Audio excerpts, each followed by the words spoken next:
ጤና ይስጥልኝ ክቡራትና ክቡራን የዩቲዩብ ቻናል ቤተሰቦች፣ ሰበር መረጃዎች መውጣታቸውን ቀጥለዋል። አስቸኳይ ፈጣን ሰበር መረጃዎች ዩቲዩብ ላይ ሲጫኑ ቀድሞ ለእናንተ መልእክት እንዲደርሳችሁ እና ዜናዎችን በፍጥነት እንድትከታተሉ የዩቲዩብ ቻናሌን ሰብስክራይብ በማድረግ የደወል ምልክቷን መጫን አትዘንጉም። ወደ ሰበር መረጃዎች። የነዳጅ ማምረቻዎችን ኢላማ እያደረጉ ያሉት ጥቃቶች በባህረ ሰላጤው የሚካሄዱ ጦርነት ሶስተኛ ሳምንት ሊደፍን በተቃረበበት ጊዜ ተፋላሚ ወገኖች የነዳጅ ምርት ማዕከላትን ኢላማ እያደረጉ ነው። ጦርነቱ ሲጀመር በሆርሙዝ ወሽመጥ የሚተላለፉ ነዳጅ ጫኝ መርከቦች አደጋ ላይ ይወድቃሉ የሚል ስጋት የነበራቸው ሲሆን በዚህ ሳቢያ በሺዎች የሚቆጠሩ መርከቦች ወደ አካባቢው ለመንቀሳቀስ ሳይችሉ ቀርተዋል። የዓለም 20% ነዳጅ ምርት በሚተላለፍበት የሆርሙዝ ወሽመጥ ላይ በተፈጠረው መስተጓጎል የነዳጅ ዋጋ ከፍተኛ ሁኔታ እየጨመረ ነው። አሁን ደግሞ ከፍተኛ ነዳጅ በሚመረትባቸው የፋርስ ባህረ ሰላጤ ሀገራት የነዳጅ ማምረቻዎች ላይ የአሜሪካ፣ እስራኤልና ኢራን ጥቃት በመፈጸም በመጀመራቸው ዓለም ስጋት ላይ ጥለዋል። አሜሪካ በኢራን ነዳጅ ላይ የጣለችው ማዕቀብ ለማንሳት እያሰበች ነው። የአሜሪካ ግምጃ ቤት ኃላፊ ስኮት ቤስት አሜሪካ ነዳጅ ዋጋን ለማረጋጋት በኢራን ነዳጅ ላይ የጣለችው ማዕቀብ ልታነሳ እንደምትችል ተናገሩ። ባለስልጣኑ ለፎክስ ቢዝነስ በሰጡት ቃለ ምልልስ ወቅት ይህ እርምጃ በመርከብ ላይ ተጭኖ ያሉ 140 ሚሊዮን በርሜል ነዳጅን ተጠቃሚ ሊያደርግ እንደሚችል ተናግረዋል። የዓለም ሕዝብ በቀን 100 ሚሊዮን በርሜል ነዳጅ ይጠቀማል ተብሎ ይገመታል። በሴንት የነዳጅ ዘይት አቅርቦትን ለማሻሻል በሩሲያ ነዳጅ ላይ የተጣለው ማዕቀብ ለማንሳት እንዲሁም ከመጠባበቂያ ክምችት 172 ሚሊዮን በርሜል ለዓለም ገበያ ለመልቀቅ በመፍትሄነት መቀመጣቸውን ተናግረዋል። የሴንት ቀደም ሲል ጦርነት እየተካሄደ ቢሆንም አሜሪካ የኢራን ነዳጅ ጫኝ መርከቦች እንዲያልፍ እንደምትፈቅድ ተናግሮ ነበር። ይህ የአሜሪካ እርምጃ በዓለም ነዳጅ ዋጋ ላይ ምን ያህል ተጽዕኖ እንደሚኖረው ግልጽ አይደለም። ቤሴንት አሜሪካ ይህ እርምጃዋ ጠላቷን በገንዘብ ይደግፋል የሚል ስጋት የላትም ወይ ተብሎ ሲጠየቁ አሜሪካ በሚቀጥሉት 10 እና 14 ቀናት የነዳጅ ዋጋን በመቀነስ የኢራን ነዳጅ ከኢራን በተቃራኒ እንዲቆም ታደርጋለች ብለዋል። ምዕራባውያኑ የሆርሙዝ ወሽመጥን ለመጠበቅ ፈቃደኝነታቸውን ገለጹም። ዩናይትድ ኪንግደም እና 5 ሀገራት በሆርሙዝ የባህር ወሽመጥ ላይ የሚደረጉ የነዳጅ መርከቦች ጉዞን ደህንነት ለመጠበቅ ተገቢ ጥረቶችን ለማድረግ ዝግጁ መሆናቸውን ገለጹም። ዩናይትድ ኪንግደም እና አጋሮቿ በጋራ ባወጡት መግለጫ ኢራን በሲቪል መሰረተ ልማቶች ላይ የምታደርሰውን ጥቃት አውግዘዋል። በተጨማሪም በሆርሙዝ ባህረ ወሽመጥ ላይ የሚንቀሳቀሱ መርከቦች ላይ የምትፈጥረውን ስጋት እንድታቆም ጥሪ አቅርበዋል። በባህር ላይ የመቅዘፍ ነጻነት ዓለም አቀፍ ሕግ መሰረታዊ መርህ ነው ሲሉ የዩኬ፣ ፈረንሳይ፣ ጀርመን እና የጣሊያን፣ የኔዘርላንድስ እና የጃፓን መሪዎች በጋራ ባወጡት መግለጫ ላይ ጠቅሰዋል። የኢራን ድርጊት ውጤት በሁሉም ዓለም ክፍሎች በተለይም በጣም ተጋላጭ የሆኑት እንዲሰማቸው ያደርጋል።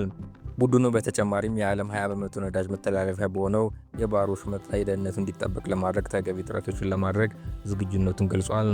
አገራቱ አክሎም በዝግጅት እቅድ ላይ የተሳተፉ ሀገራት ያላቸውን ቁርጠኝነት በደስታ እንቀበላለን ብለዋል። ኢራን የሆርሙዝ ወሽመጥን መዝጋቷን ተከትሎ የዓለም አቀፍ ነዳጅ ዋጋ ጋዝ ዋጋ ጭማሪ አሳይቷል። በእስራኤልና በአሜሪካ ላይ የሚፈጸሙት ጥቃት አጸፋ ኢራን በመካከለኛው ምስራቅ የሚገኙ የነዳጅ መሰረተ ልማቶች ላይ ጥቃት እየፈጸመች ነው። ይህንን ተከትሎ ዋና አገራት በኢራን ላይ የሚካሄደውን ጦርነት ያስከተለውን ተጽዕኖ ለመግታት በሚል ለድንገተኛ ጊዜ ካስቀመጡት ክምችታቸው ከፍተኛ መጠን ያለው ነዳጅ ለመልቀቅ ተስማምተዋል። ቀደም ሲል የአሜሪካው ፕሬዝዳንት በሆርሙዝ ሰርጥ ላይ ለሚደረግ ጉዞን ለመጠበቅ ሀገራት የባህር ኃይላቸውን እንዲያዋጡ ጥሪ አቅርበው ነበር። የአሜሪካው መከላከያ ሚኒስትር ፒት ሄግስተን ከሀገሪቱ ጠቅላይ ኤታማዦር ሹም ጀነራል ዳን ኬን ጋር በመሆን ሀገራቸው በኢራን ላይ ከእስራኤል ጋር በመሆን እያካሄደች ስላለው ጦርነት መግለጫ ሰጥተዋል። በመግለጫ ላይ የተነሱ ዋና ነጥቦች የትኞቹ ናቸው? የአሜሪካ መከላከያ ሚኒስትር ሀገሪቱ በጦርነት ላይ በእቅዷና በኢላማዋ ላይ መሆኗን ተናግረዋል። ነገር ግን ጦርነቱ መቼ ሊያበቃ እንደሚችል የጊዜ ገደብ ሳያስቀምጥ ቆርተዋል። ግልጽ ለመሆን በማለት ቁርጥ ያለ ጊዜ ገደብ ማስቀመጥ አንፈልግም ብለዋል። አሜሪካ በቴህራን ላይ ያካሄደች ያለው ጦርነት ዓላማዎችንም ዳግመኛ ሲናገሩ ሚሳኤሎቿንና የባህር ኃይሏን ማውደም እንዲሁም ኢራን ዳግም የኒውክሌር ጦር መሳሪያ ለማግኘቷን ማረጋገጥ መሆናቸውን ጠቅሰዋል። አሜሪካ እስከዛሬ ድረስ 7000 የኢራን ኢላማዎችን አጥቅታለች ያሉ ሲሆን ምን እንደምናጠቃ እና ለምን እንደምናጠቃ ግልጽ ነው ብለዋል። ጠቅላይ ኤታማዦር ሹሙ ጀነራል ዳን ኬን ለጋዜጠኞች የአሜሪካ ጦር በኢራን አየር ክልል ምስራቃዊ አካባቢ ዘልቆ በመግባት እና ኤች-64 አፓቼ ሄሊኮፕተሮችን በመጠቀም አስፈቶ ጠፊ ድሮኖችን የማደንና የማውደም ስራ እየሰራ መሆኑን ገልጸዋል። ኬን አክሎም ኢራን ወደዚህ ጦርነት የገባቸው በርካታ ጦር መሳሪያዎችን ታጥቃ ነው ካሉ በኋላም አሜሪካ የምትፈጽማቸው ጥቃቶች በተሻለ መጠን ተከታታይና ጫና ያለ የሆኑት ለዚህ ነው ብለዋል። በተጨማሪም ኢራን አሁንም የተወሰነ ወታደራዊ አቅም እንዳላት ገልጸዋል። በስተመጨረሻም ሄግስት ፔንታጎን በኢራን ለሚካሄዱ ጦርነት የ$200 ቢሊዮን ጭማሪ በጀት ኮንግረስ እንዲያጸድቅ ለመጠየቅ ሲናገሩም ሊጨምር ይችላል ካሉ በኋላ መጥፎ ሰዎችን ለመግደል ገንዘብ ይጠይቃል ብለዋል። ኢራን የነዳጅ ተቋማትን ዳግም ከተጠቁ የባህር ሰላጤው ኢነርጂ መሰረተ ልማት እንደምታወድም ዛተች። ኢራን ዳግም የኤነርጂ ተቋማት ጥቃት የሚደርስባቸው ከሆነ የአሜሪካና የእስራኤል አጋር የሆኑ የባህር ሰላጤው ሀገራት የኤነርጂ መሰረተ ልማታቸውን ሙሉ በሙሉ እስኪወድም ድረስ እንደምደበደብ አስጠነቀቀች።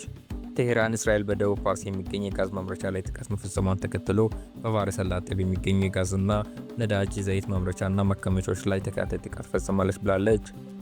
የኢራን ጦር ማዕከላዊ ዕዝ ቃል አቀባይ የጠላቶቻችን ኢራን እስላማዊ ሪፐብሊክ የኤነርጂ መሰረተ ልማቶች ላይ ጥቃት በመፈጸማቸው ትልቅ ስህተት መስራታቸውን አስጠንቅቃናለች በማለታቸው ከጦር ጋር ግንኙነት ያለው የፋርስ ዜና ወኪል ዘግቧል።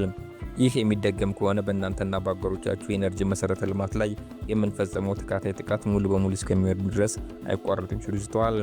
አክሎም የኢራን ምላሽ ከዚህ ቀደም ከነበረው ጥቃት በጣም ከባድ ሊሆን እንደሚችል አስጠንቅቀዋል። በፊንቴክ ኢንቨስትመንት ማጭበርበር ተጠርጣሪዎች ላይ ከባድ የእግር ትዕዛዝ ተላለፈ። የፊንቴክ ኢንቨስትመንት በሚባል ድርጅት በኩል ተፈጽሟል በተባለ ከፍተኛ የማጭበርበር ወንጀል ተጠርጣሪዎች ላይ የገንዘብና የንብረት ዝውውር እገዳ ትዕዛዝ መተላለፉ ታውቋል።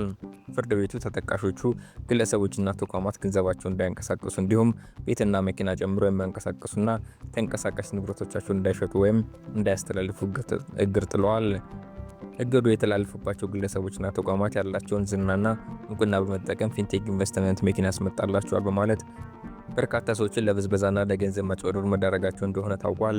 የእግር ትዕዛዝ የተላለፈባቸው ግለሰቦችና ተቋማት ዝርዝር ሰራዊት ፍቅሬ መልቲሚዲያ፣ ሰራዊት ፍቅሬ፣ ፊንቴክ ኢንቨስትመንት፣ ዳንኤል ዮሐንስ፣ ግርማይ ገብረ ሚካኤል ዶግ፣ የአስካሉ ትሬዲንግ ባለቤት 8 ቀደም ሲል ደቡብ አፍሪካ የዓለም ዋንጫ ላይ ሰዎችን ወስዳለሁ ብሎ ገንዘብ በማጭበርበር በኢንተርፖል ተይዞ የተመለሰ አሰግድ እያሱ ለበሱ፣ አብርሃም ግዘው ኢንተርቴንመንት፣ አብርሃም ግዘው አባይ ቲቪ፣ ናሁ ቲቪ፣ የሪፖርተር ጋዜጣ፣ ይገርም ደጀን፣ አስቴር፣ ሰለሞን ቦጋለ ገዳ፣ ካሊድ ጀማል፣ መንሱር ጀማል ሐሰን ናቸው።